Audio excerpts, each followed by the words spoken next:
Hello, and welcome to the Bold Black Girls podcast. I'm Aries. And I'm Kim. And today we have our first guest for season 4. Right. And we're super excited because this has actually been a guest we've been wanting to get on for a while. We just was like, where are we going to put this episode? So I'm super excited to have on the podcast Terrence Maiden. He is currently serving as the Chief Executive Officer and Managing Partner for Russell Glenn, a real estate development and investment company based in Dallas, Texas. Welcome to the podcast, Terrence. Yes, welcome. Well, thank you for having me. I'm excited. I've been following you all, so this is an honor. So glad to be a part of it. Yes, we're glad to have you. So we want to just let you get. If y'all look at his bio, you're like, okay, this man, he's doing it all. So I'm gonna let him give his own intro. He's very well known in Dallas. Very well known. So kind of tell people who you are. Yeah, so I'm based here in Dallas. I actually grew up in Oak Cliff. Went to Carter High School, earned a football scholarship to TCU. So played football for the Frogs and got into commercial real estate right out of college, and sort of been in that industry for the last 21 years now. And so really focusing on impact projects both locally and nationally. And so we do some things on the philanthropic side too, but yeah, excited to be a part of this podcast today. Awesome. Yes. And tell everyone, because there is actually a Netflix special, I think. Was it on Netflix or was it Lifetime? What? The Carter High School, they talked about it. Were you part of that or was that way before you? No, it wasn't way before me, but it was before me. So that team was in the late 80s. I actually finished from Carter in 96. So but I know a lot of the guys that were a part of that team, and my older brothers, we all went to Carter High School. So have a lot of fun memories there, and then, I think you were referencing Friday Night Lights, and there's another documentary that was on ESPN featuring Carter. So yeah, real prominent football program, had some issues in the late 80s, but what I'm most proud of is that the head coach there, Freddie James, got so many young men into college. So that was a good era for Oak Cliff. Awesome. Yeah. So you and your twin brother, Tim, who, if y'all see them in Dallas, they're like always together. And y'all both went to TCU. You mentioned that before. Mm-hmm. And what made you go down this route of real estate? Like, was that your major in college, or like what were your original plans? Actually, I majored in psychology and didn't know anything about real estate in general, let alone commercial real estate. And it was my senior year at TCU, and we had a really good program at the time, and there were NFL scouts looking at a lot of our players and trying to make a decision if NFL is for me, or do I just go ahead and get into my professional career. And so it was a lot of self-reflecting that I had to do at that point. And I opted to really sort of get into a professional career. I didn't know which industry I wanted to get in, candidly. And originally my hopes were to get into banking. And it wasn't until the provost at TCU introduced me to a gentleman, an alumni named Dale Ladner. And he brought me over to his office, and I was like, I'm not sure what you do, but I'm interested, because this dude was, you could tell that he was very wealthy, and also that he had this sort of passion about the industry that he was in, which was commercial real estate. And he brought me on as an intern and really just opened my eyes to an industry that is so vast, right? But there's not a lot of people that look like me in the industry. And so I saw it as a unique opportunity, and I just seized that opportunity. Yeah, I mean, you've definitely made your mark there. I think that's a big thing for people who are in college who don't know what they want to do. And we always talk about like being exposed to things. Like, you don't know what you want to be if you aren't exposed to it. So that was really big for you to get, in the room with someone that you can see and be like, oh, wow, like I want to do this, Mm-hmm. It, like you said, it's an untapped, kind of industry for people of color specifically, like you're not going to see that many people, specifically Black people. Mm-hmm. in the commercial side. You may see it on the regular, kind of residential side, but not necessarily commercial. So that's pretty cool. Yeah, I have a question. So I'm from the inner city as well. So probably Inglewood in Chicago is relatable to the Oak Cliff, right? And Aries, you're from the inner city as well. I'm always curious to know, what did you want to be when you were growing up, right? Carter's a great high school. My cousin went to Carter. I went to a magnet school as well where I was at, but I was not exposed to certain careers, right? It was just a typical, oh, do you want to be a teacher, doctor, or lawyer? How did you know, or what did you want to be? And then how did you select the major of psychology coming from the inner city and going over to TCU with your. That was my major too. Was it? First. It was. Wow. I changed. Oh, wow. Okay. Okay. Yeah, when they said you had to get a PhD to like really make money, I was like, okay, see, yeah, college is a tough road. That's a great question, Kim. I think for me, I didn't really have any sort of clarity on what I wanted to do while I was in high school. My life revolved so much around just football. And so it was just kind of like, how can I be the best at that and see kind of where my journey takes me? I was intrigued with education growing up. And what I also discover is you only can picture or envision yourself doing what you see. Absolutely. And so if you're not exposed to all these other different career options, you kind of just like, well, my teacher or my principal is cool. You know what I mean? Right. And so it wasn't until I really got to TCU that I really started discovering all these different options for a career path. And when I first enrolled, I remember my freshman year, I didn't really know what I wanted to do. So I went, I really declared kinesiology because I just enjoyed sports. And it wasn't until my sophomore year, I took a psychology class and became intrigued about the study of the mind and how people sort of process things with their brain. And you start learning about Sigmund Freud and all these other different sort of psychologists that study the mind. And I didn't know if that was a true career path, but I was intrigued by it. And so that's why I went to psychology. Love it. So you and your brother, you really made your mark at TCU, because if y'all look him up, you'll see he's everywhere. They're like y'all are like the celebrity alumni almost in the Dallas area. What made you really kind of stay connected with the college?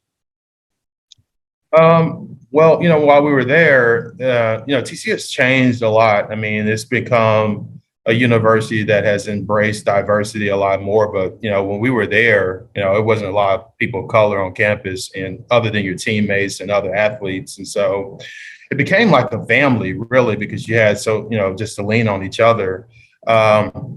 And I would say my college days were really pivotal in sort of my personal growth and development. And so I stayed connected to the university because the university plays such a role in sort of my career path, if that makes sense. And so that sort of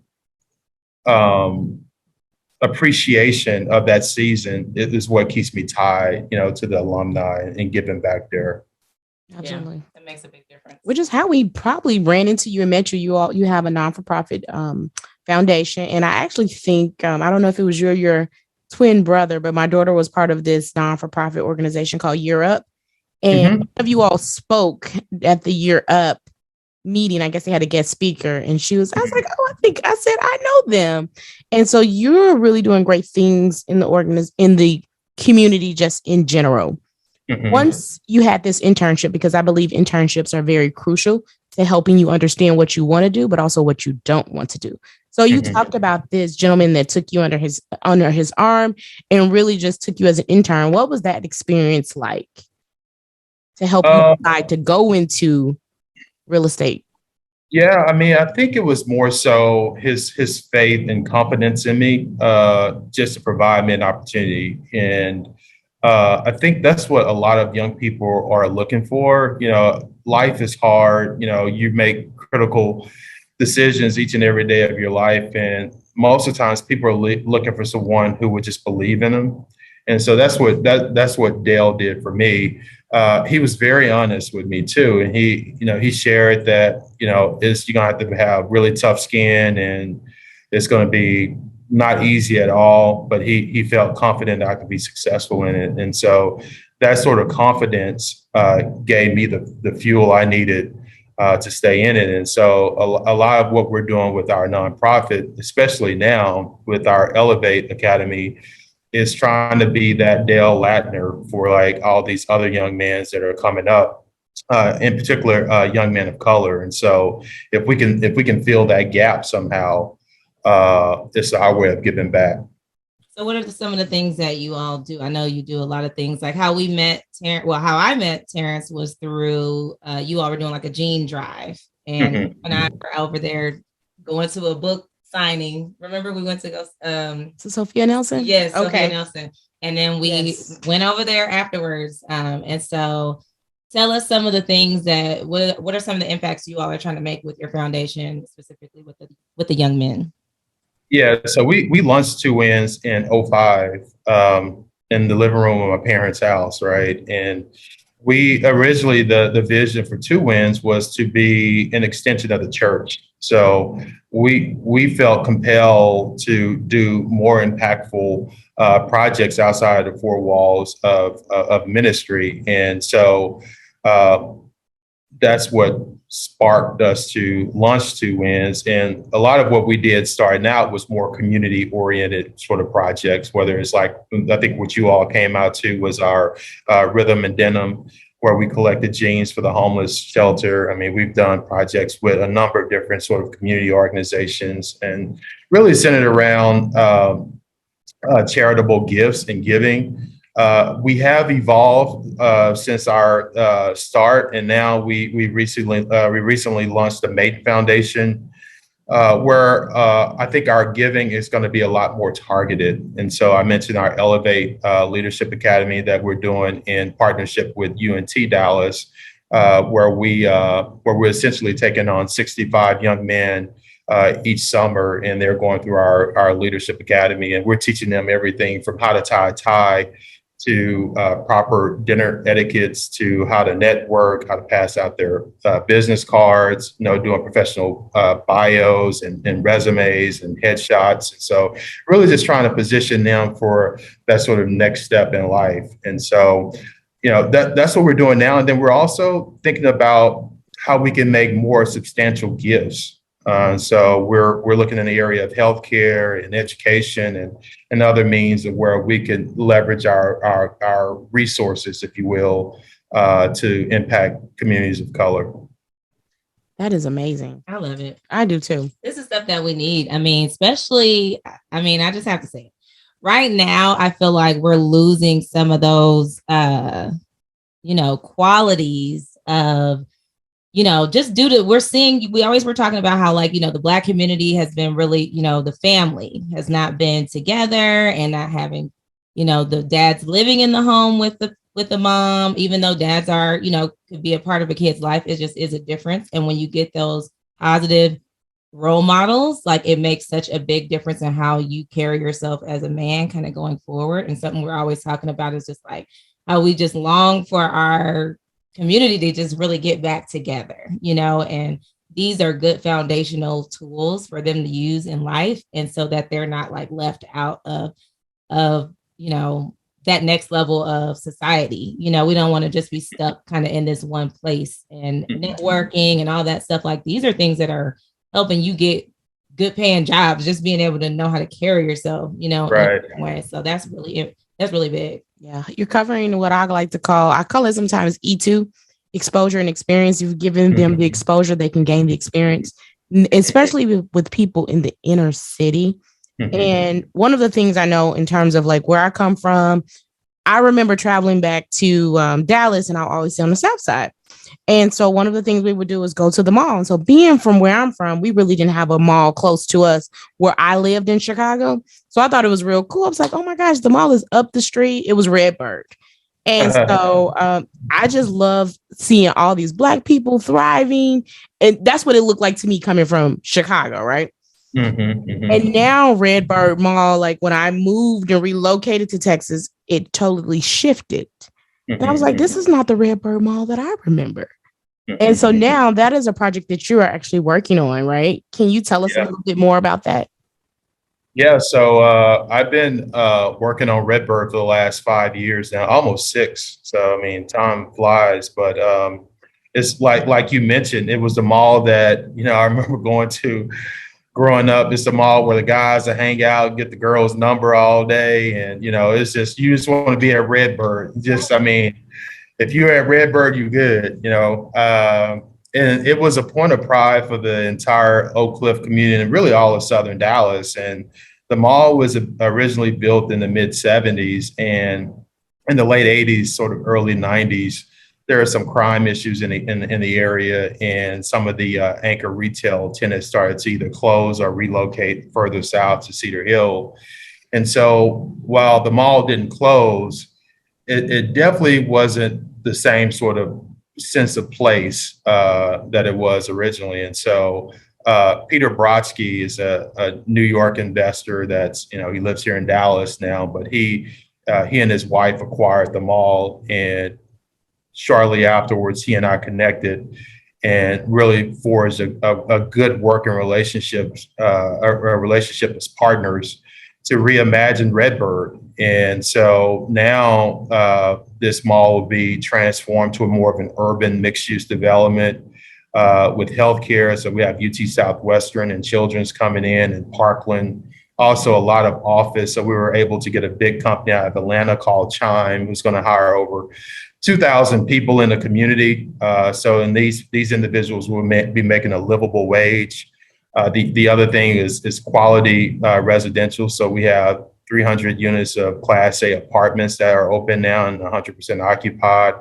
We have a new Marriott hotel coming in with that'll be a dual branded courtyard and residence inn and retail and restaurants. So it's really going to become that center of place and community gathering again. And so that gets us really excited about the future of the general, Redbird area.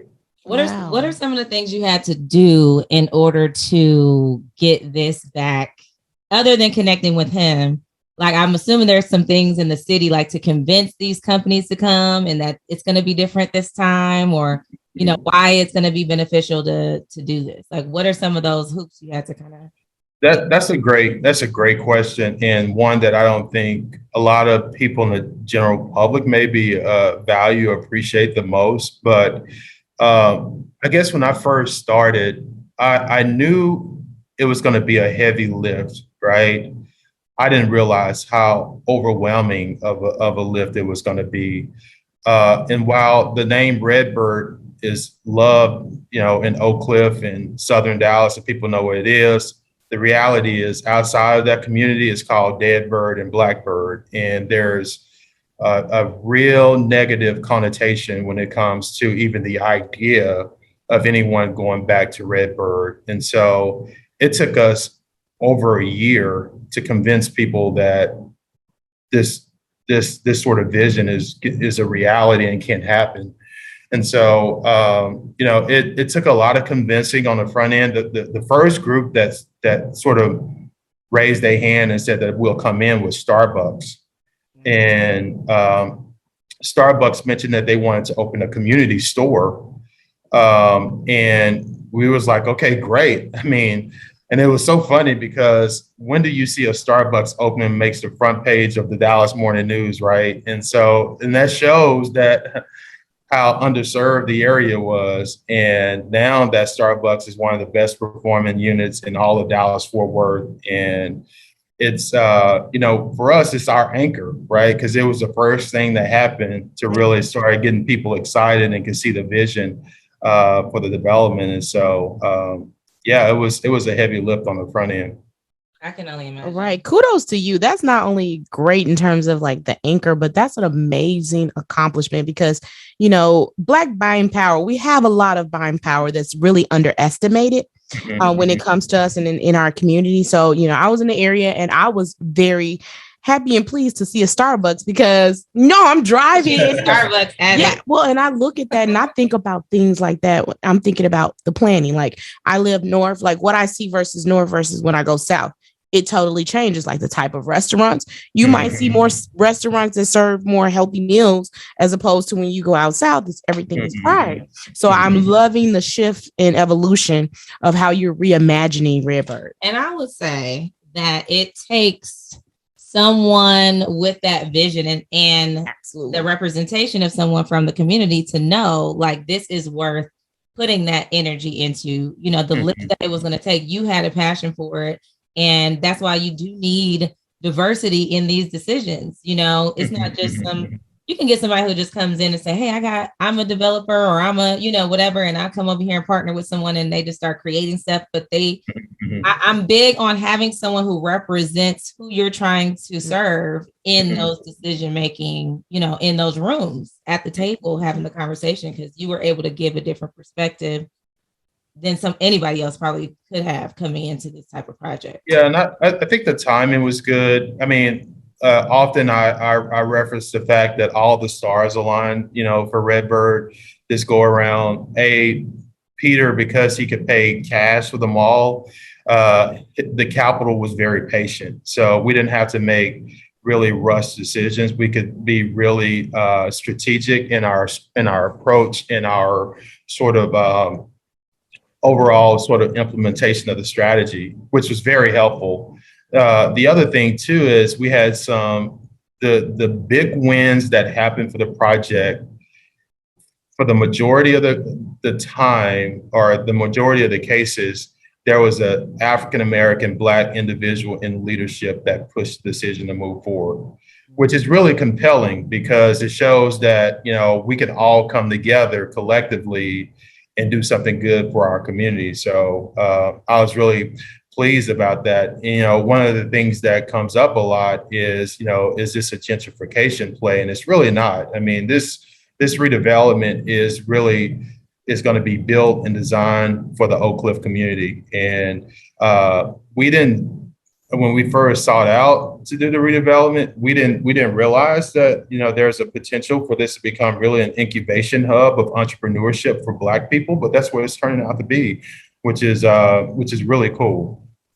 Yeah, because that conversation is happening. I mean, I was telling you that I was at a conference and somebody's like, yeah, I want to hire some people and I've been looking down in this area and, ways that I can take my company and go tap some of that talent, as well. So I'm like, I think once the ball gets rolling, it's like when if you build it, they will come kind of thing. Mhm, So I mhm. think now that people are saying, oh, well, this company signed up and this one, and this is going to be there. Now let me figure out how I can get in on this, as well. So I know. that's powerful. So when is the project anticipated to be completed? Like all of everything. What are you all targeting? Because I'm looking forward to coming down there and hanging out. I might be that grown woman walking around that mall looking for some deals. Um, you know, this time next year we'll be substantially complete with the first phase. So, I mean, all the streets will be in. There'll still be some things under construction, but like UT Southwestern will be open. We'll still be doing the renovations of the interior of the mall. There may be the north wing that's still under construction, but for the most part, people can move around. And we're excited because we're going to be making a lot more announcements coming up pretty soon that I think are going to raise a lot of eyebrows. And Mhm. to your point, like the issue that we have now is that we're running out of real estate, which is a good Really? problem to have. Yeah. So I mean, A good problem to have, man, especially with the pandemic. there's a lot of people now wanting to come in. I mean, versus 3 or 4 years ago where I couldn't get a meeting with folks. Now they're coming to us and saying, "Hey, do you have any space available for lease?" Mm. Wow, that is amazing because I'm curious also to know, especially with the pandemic and how it has impacted the retail in terms of like, have there been any shifts and considerations based on the pandemic of stores saying, I'm not really seeing the need for me to have a brick and mortar store, but it sounds like that's not an issue. And then I guess my other question is, what are some of the anchor stores that are coming back? Yeah, I mean, it's not going to come back as retail. I mean, Burlington is still there. They're going to remain. I think the new anchors are going to be healthcare and office and sort of all those other sort of amenities that we're creating, like a dynamic green space and things like that. We are having some early conversations with grocery and like retailers that are more your junior department stores. Um, yeah, so that is still sort of evolving right now on what that'll look like. But yeah, like the Macy's of the world and Sears, I think those days are gone, right? Yeah, I do too. That's just in Everywhere. general. Yeah. Everywhere. Everywhere, right? Yeah. So tell us about some. This is not just a Dallas thing that you do. Like, are there other invested communities in other cities and other places that you're thinking about now, and how you're gonna grow your company, because it's your company that's kind of doing this. So Yeah, I mean, definitely that's a strategy for Russell Glenn going forward is implementing catalyst redevelopment similar to what we're doing at Redbird. Even the Bible says that the poor you will have with you always, and so there's going to always be areas that are in need, right? And how can we leverage our resources, our capital, and our experience to go into some of these markets and really do more impact investment is what we call it. And so we're pretty close on a mall in Houston that we're excited about. We're looking at a mall up in the Northeast, looking at a potential project in Memphis. And then we also want to stay rooted here in Dallas. So seeing what's the next sort of area like Redbird we could tackle. Love it. what are the criteria, I guess, that you look for in these type of projects? Like, what are some of the key things you're like, oh, that'll be perfect? Like, what does it look like? Yeah, it really begins with the city first, right? So I like to go in and make sure that there's an alignment, from city leadership, and that there's potential dollars available that can come alongside with the investment. Because if you don't have city support, it's going to be very difficult to get these projects off the ground. The next thing is I spend a lot of time meeting with the community and understanding what they want and what they need, right? And then I cross-check that with sort of like a void analysis to see if there's really opportunities to fill those gaps. And so every project will not look the same. Like the mall project that we're tackling in Houston looks much different from Redbird, but both experience sort of economic hardship. I mean, it's underserved, but the mall in Houston is predominantly Hispanic. And so we want to be versatile enough where we can go into any community that is struggling from an economic development standpoint and bring about change. Wow, that's awesome. That is. So this is the business side. Tell us about Terrence. Like, how do you take care of yourself? Because it sounds like you got a lot going on. Yes. Every single day you got a new business, family, I'm sure. And so, like, what are you doing for self? What's downtime look like for Terrence? I'm trying to get better at that. I've invested into an executive coach that has helped me sort of really think through how do I grow Russell Glenn, where are my sort of gaps and needed resources to help shoulder the load. So that's been really helpful. The other thing is really taking time for me and prioritizing my health and working out and taking time off too. Like, next going into 2022, my plan is to, take longer vacations and take, a week off a month just to kind of, relax, because it is a lot of work. And it's more so the mental drain of sort of like strategizing and coming up with sort of this, I think God has given me a unique gift to have this vision that I try to, it's kind of like painting a picture when it comes to some of these projects. And you have to really be in the right sort of mind space in order to do that. That's big. I mean, and we need to do that more anyways. We really in our community. I think we're getting a lot better.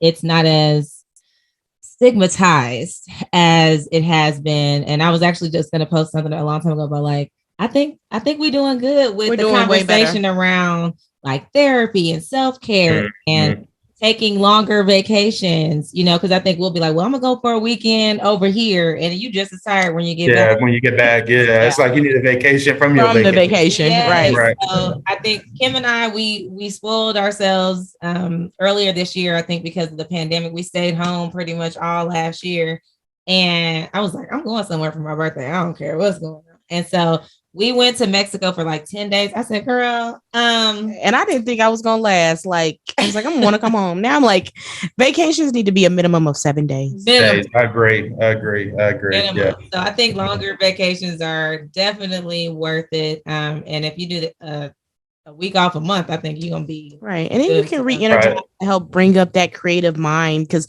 especially when you're using your mind and you're thinking a lot, you really do need to disconnect. Stressful as your physical, it can do the same thing. So what else? What do you want people to know about Russell Glenn, about any of these projects? Is there anything else that we missed? I feel like I want people to learn more about like these type of projects that are happening and they may not know like in their city, because these are ways that we can help impact the community, get people these, jobs. They're saying, oh, people don't want to work or whatever. And it's like, no, we need to make sure you said it, livable wage, right? Right. And there's ways to do that with these type of projects. Yeah, the one thing I would say about my journey to Russell Glenn. So Russell Glenn is the name of the street I grew up on, but I knew I wanted to launch my own company probably 3 or 4 years ago, but I didn't launch until 18 months ago because I wanted to make sure I had everything organized. And I see a lot of individuals that have a desire to start their own company, but don't really put in the time necessary beforehand, and they just jump out in the deep. And so, I would advise anyone that inspires to, and has this sort of entrepreneurial sort of spirit and desire to have their own company is to count up the costs first. Make sure you have more money available and more time allocated because this is a heavy lift starting out. And then sort of really understanding your strategy and what sort of lane you should be in, right? Real estate is very competitive. And so we knew that our niche was going to be sort of going into areas that are traditionally overlooked, right, by the bigger development companies. And so we knew we had a strategy we can execute on. And so those were the things I would just share about, sort of, the Russell Glenn plan. The second thing is I do think that the city of Dallas is really changing quickly. And I believe a lot of the growth is going to start happening in the southern half of the city. That's just my gut intuition. I think people are getting tired of driving from 40 and 50 miles outside of the city just to get downtown. And so, I'm really bullish on the southern half of the city. That's where we're going to spend a lot of our time as a company trying to, unlock those potentials. And so, yeah. I love it. Yes, I do too. We need that. We need people who are really passionate about this type of work, really any work that is going to benefit the Black community. I mean, I just think that it's not enough of us specifically trying to impact really underserved communities, period, right? That could be our Latinx brothers and sisters as well.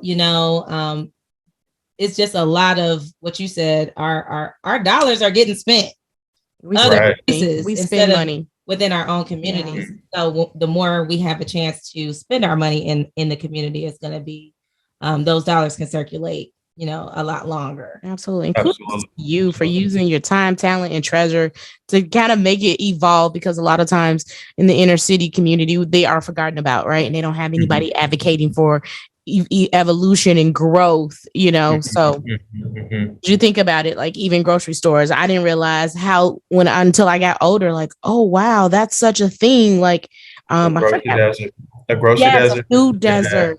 That is real and that is big. Because we used to go to the liquor store. We had a liquor store. I lived right across the street from a liquor store. And then a block down was what we call Joe's Market, and that's where you can get like deli stuff, like a couple of Right. or things, but it wasn't like a grocery, store for fresh fruits and Yeah. vegetables. Yeah, And that's a big thing because right now dollar stores are sort of filling that void for these communities, and people want to be able to go get fresh produce and be able to buy meat for the week, and you can't get all that from a dollar store. I just saw an article about that. How many dollar stores are popping up and stuff. And I'm like, okay, we gotta get a grip on this. So yeah. And then that creates a downstream impact to health. Yeah, high blood pressure. So it all intertwines and connects. Well, we are super excited that we got a chance to talk about Russell Glenn, talk about Terrence Maiden, get you on the Bold Black Girls podcast. Yes. And we're definitely rooting for you behind the scenes. So, we're going to be reposting your stuff on LinkedIn and all that kind of stuff. So we Certainly appreciate it. And you all keep up the good work too. Well, thank you. And if there's anything we can do, let us know. Definitely. We'll make the hike up down south. Okay. Actually, I'm coming. I'm gonna hold you accountable. Today. Yeah, I'm headed to Oak Cliff today. Oh, okay. So once we get Redbird going, y'all got to come down and tour with us. We'll love it. Or do a podcast live there. That would be cool. That would be awesome. I would love to do that. Absolutely. That'd be cool. Thank you, Terrence. All right. Thank you. All right. Take care.